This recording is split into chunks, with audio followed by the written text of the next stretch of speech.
Hello বন্ধুরা, কেমন আছেন সবাই? আশা করি আপনারা সবাই অনেক ভালো আছেন। হাওয়াই মিষ্টির নতুন ভিডিওতে আপনাদের সবাইকে স্বাগতম। হাওয়াই মিষ্টির আজকের ভিডিওতে আমি আপনাদের জন্য একটি ড্রয়িং টিউটোরিয়াল নিয়ে হাজির হয়েছি।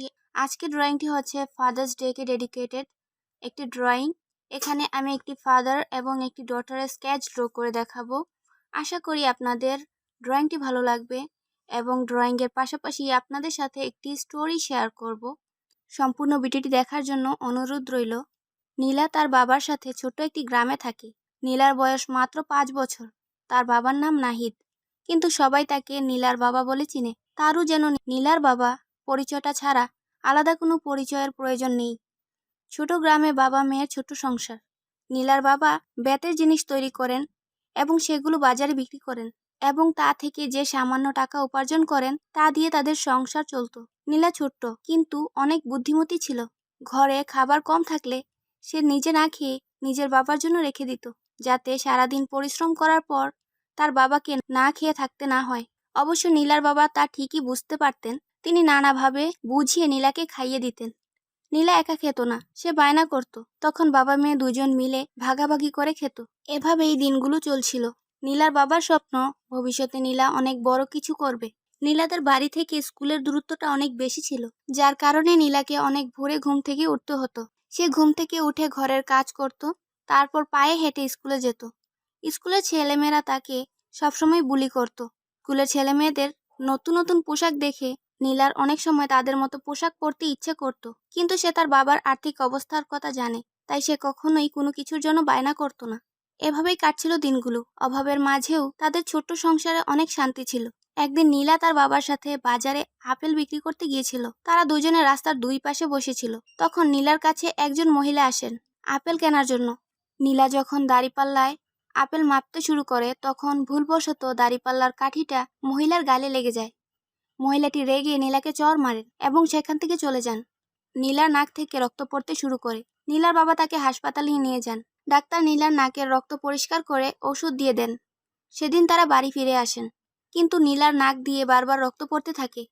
নীলার বাবা তাকে আবারও হাসপাতালে নিয়ে যান। সেখানে গিয়ে তিনি জানতে পারেন নীলার ব্লাড ক্যান্সার হয়েছে, যার কারণে তার নাক থেকে অনবরত রক্ত পড়ছিল। নীলার চিকিৎসার জন্য 3 লক্ষ টাকার প্রয়োজন। নীলার বাবা নীলাকে হাসপাতালে ভর্তি করান। তিনি অনেক পরিশ্রম করতে শুরু করেন যাতে তিনি নীলার চিকিৎসার টাকা জোগাড় করতে পারেন, কিন্তু তিনি কিছুতেই টাকা জোগাড় করতে পারছিলেন না। এদিকে নীলা ঠিকই বুঝতে পারছিল তার বাবার কতটা কষ্ট হচ্ছে তার চিকিৎসার জন্য টাকা জোগাড় করতে। তাই সে তার বাবাকে বলে, বাবা, আমাকে এখান থেকে নিয়ে যাও। আমি জানি আমি বাঁচব না। তোমাকে আমার জন্য এত কষ্ট করতে হবে না। আমি যতদিন বাঁচব তোমার বুকে মাথা রেখে ঘুমাতে চাই। তখন একে অপরকে বুকে জড়িয়ে বাবা মেয়ে অনেক কান্না করে। কিন্তু নীলার বাবা তাকে হাসপাতাল থেকে বাড়ি নিয়ে যাননি। একদিন নীলার বাবা একটি কিডনি বিক্রির বিজ্ঞাপন দেখতে পান। তিনি সেই নাম্বারে যোগাযোগ করেন এবং লোকটির কাছে গিয়ে নিজের একটি কিডনি বিক্রি করার কথা বলেন। লোকটি বলেন, প্রথমে 10,000 টাকা জমা দিতে হবে, তারপর আপনার কিডনি নিয়ে আপনাকে 3 লক্ষ টাকা দেওয়া হবে। নীলার বাবা এতটাই অসহায় ছিলেন যে তিনি রাজি হয়ে যান। তিনি ওই ব্যক্তিকে 10,000 টাকা দেন। সেদিন নীলাকে হাসপাতালে কোথাও খুঁজে পাওয়া যাচ্ছিল না। নীলার বাবা মেয়েকে খুঁজতে খুঁজতে রাস্তার ধারে দেখেন নীলা কিছু ছবি নিয়ে রাস্তার ধারে বসে আছে। তিনি নীলার কাছে যান। নীলা বাবাকে বলে, বাবা, আমি শুনেছি ছবি বিক্রি করলে অনেক টাকা পাওয়া যায়। আমি আমার আঁকা এই ছবিগুলা বিক্রি করে অনেক টাকা পাবো। তারপর তোমাকে আর কষ্ট করতে হবে না। নীলার বাবা বলেন, তোমায় আর কিছু করতে হবে না। আমি তোমার চিকিৎসার জন্য টাকা জোগাড় করে ফেলেছি। নীলা অনেক খুশি হয়। কিন্তু পরের দিন নীলার বাবা যখন ওই ব্যক্তির কাছে যান, তখন তিনি দেখতে পান ওই ব্যক্তির ঘরে তালা লাগানো, অর্থাৎ সেই ব্যক্তি টাকা নিয়ে পালিয়ে গেছে। নীলার বাবা আবারও দিশেহারা হয়ে যান। তিনি কেবিনের বাইরে বসে কান্না করছিলেন। এমন সময় তার বোন তার কাছে এসে বলেন, চলো আমরা নীলাকে এখানে রেখে চলে যাই। তাহলে নীলা বেওয়ারিশ হিসাবে হাসপাতালে থাকবে। তারপর অনেকেই নীলাকে সাহায্য করার জন্য এগিয়ে আসবে। আসলে তিনিও নীলাকে ভালোবাসেন, কিন্তু ভাইয়ের অসহায় অবস্থা এবং নীলার কথা ভেবে তিনি একথা বলেছিলেন। নীলার বাবা এর জবাবে বলেন, আমি যতদিন বেঁচে আছি আমার মেয়ে বেওয়ারিশ হবে না। আমি আমার মেয়েকে রেখে কোথাও যাব না। নীলার ফুপি আবারও বলেন, তুমি যতই কষ্ট করো না কেন, তুমি নীলার চিকিৎসার টাকা জোগাড় করতে পারবে না। তাছাড়া তুমি নীলার জন্য নিজের জীবন নষ্ট করছো। ও তো তোমার নিজের মেয়েও না। আসলে নীলা নাহিদের আসল মেয়ে নয়। 5 বছর আগে নাহিদ নীলাকে কুড়িয়ে পেয়েছিল। তারপর থেকেই নিজের মেয়ের মতো লালন পালন করেছে নীলাকে। নীলার জন্য সে বিয়ে পর্যন্ত করেনি। ভেবেছে যদি বিয়ে করলে নীলাকে মেনে না নেয়।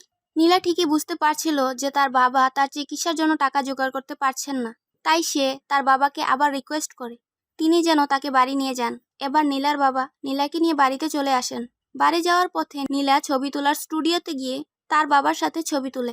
রাতে ঘুমানোর সময় নীলা বাবাকে বলে, বাবা আমি মরে গেলে আমাকে বাড়ির পাশের উঁচু পাহাড়টাতে কবর দিও, তাহলে আমি তোমাকে দেখতে পাবো আর তুমিও আমাকে দেখতে পাবে। নীলার বাবা বলেন, অনেক রাত হয়েছে, তুমি এখন ঘুমাও। তারপর নীলা ঘুমিয়ে পড়ে। নীলার বাবা অনেক কান্না করেন। অন্যদিকে হাসপাতালের নার্সের নীলার জন্য অনেক মায়া হয়। তিনি একজন সাংবাদিকের সাথে যোগাযোগ করেন। নীলার ব্যাপারে খবরের কাগজে খবর ছাপা হয়, টিভিতেও প্রচার হয় নীলার কাহিনী। তখন অনেকেই সাহায্য করেন নীলার চিকিৎসার জন্য। নীলাকে আবারও হাসপাতালে নিয়ে যাওয়া হয়, কিন্তু নীলার অবস্থা খারাপ হতে শুরু করে, কারণ তার সমস্ত দেহে ক্যান্সার ছড়িয়ে পড়েছিল। এবার ডাক্তার বলেন নীলাকে বাঁচাতে হলে তার সমস্ত শরীরের রক্ত পাল্টাতে হবে। এর জন্য তার পরিবারের কোনো সদস্য দরকার। নীলার বাবা ওর ছোটবেলার জামাটা নিয়ে অনেক জায়গায় খোঁজ করেন, কিন্তু কিছুই হলো না। সেদিন নীলা ডাক্তারের কাছে বসেছিল। সে ডাক্তারকে বলে, আমি জানি আমি আর বাঁচব না, আমি সব শুনেছি, তাই আমার কাছে কিছু লুকিয়ে লাভ নেই, কিন্তু আমি আমার বাবাকে অনেক ভালোবাসি। আমি আমার বাবার জন্য অনেক কিছু করতে চাই।